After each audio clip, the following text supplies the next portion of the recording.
Kevin Millar here on the Rich Eisen Show. And then in the NLCS,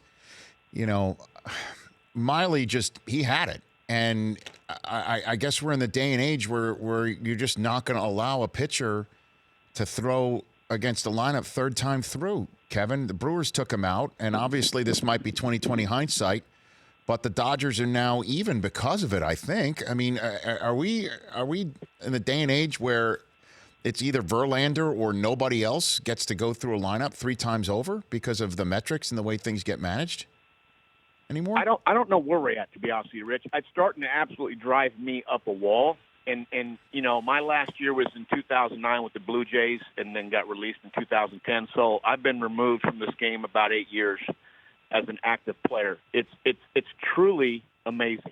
In all of sports, we have too much information, in all of sports. And that's okay. Give me information, but let's not forget about the eye test. Our eyeballs are the eye test. Watch the game, watch the at-bats, watch the exit velocity. We can use that translation. The spin rate, which is brought in every inning, and here's the spin rate. That's all cute and fine and dandy, Rich, but at the end of the day, your eyeballs control this game. And I think the gut feeling we're losing, the true ace that's allowed to get the ball and go, we're losing. We're losing a lot of stuff in this game. And it's starting to, the David Freese. You give an example with David Freese. He hit third, started for your Los Angeles Dodgers in Game 2, and got 2 innings and was taken out of the game because a righty came in. And so Max Muncy then is implemented in the game. And now the Dodgers bench was out by whatever it was. The seventh inning. They were done. Right? So yeah. If Justin Turner doesn't homer there, the Dodgers are in a big-time trouble. They're down, 2-0. So you can look at it any other way or how you want to look at it. I don't know if it's great for baseball right now. I mean, we got starters, you got bullpen starters, you got metrics and pinch hitters and taken out. Like, where are we at? If our eyeballs are telling us something, that's fine.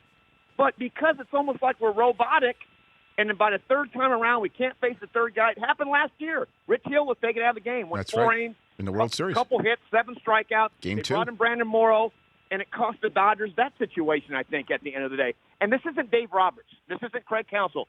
This is the situation that's around. There's 15 guys sitting at a table before the game. Everything's premeditated. So to answer that question, yeah, it's starting to drive me nuts. And it's, I love baseball. I'm a fan of it.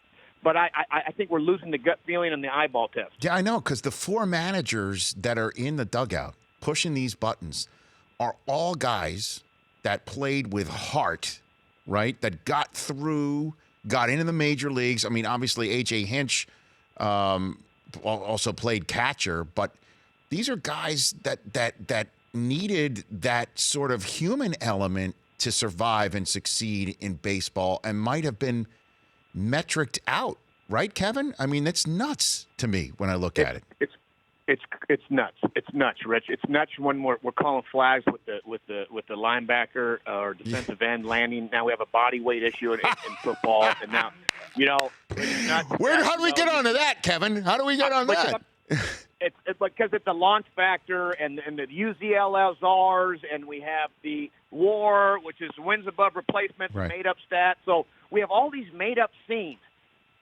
I just want you to understand when you take the field in Major League Baseball, it's 9-on-9, and it's let's go win the inning, and then we're going to try to win this game, and then we're going to try to pinch hit late in the game when they have a specialist comes in. Back in the old days, they didn't have specialists. Babe Ruth didn't face specialists, so specialists, lefty on lefty, got it. We're going to pinch hit the righty. Here comes Rich Eisen out of the dugout in the 8th inning. We're down by 1. Those are moves. That's the cat and mouse game move. You're telling me the 3rd inning, David Freese can't face a right-hander? By the way, and you would rather have Max Muncy face Josh Hader in the 7th inning if you're making that move in the 3rd? That's what you're saying. So why not just start Max Muncy and save David Freese for Jeffress? And I'm just using examples. Yep. This is what we're dealing with now. Yeah, I know what you say. It's bad for baseball. I just don't know if I'm just love the sport so much because I'm riveted still. You know what I mean? Like some of this action has been really intense, but I feel it. I feel what you're saying, Kevin. I mean, Ron Darling said during the ALDS at one point that the day and age of pitchers being allowed to work their way through trouble in the 4th or 5th inning of games in October are over. They're done. Over. Right. Where's who makes money, by the way, going forward? How do you pay a starter these days? Where's the Max Scherzers, Right. Clayton Kershaw's, Justin Verlander, whatever? I'm just, those are elite. But how can you now go sign if you have a 22-year-old stud that's coming up in the big leagues? How is he going to make money as a starting pitcher? I'm just asking because he's not allowed to go more than 80 pitches. It's amazing. I mean, you got a standing ovation from Severino, who walked off and went 4 innings in Yankee Stadium. I was at the game, the wild card game, 4 innings, standing ovation. David Price went 4 2/3 yesterday.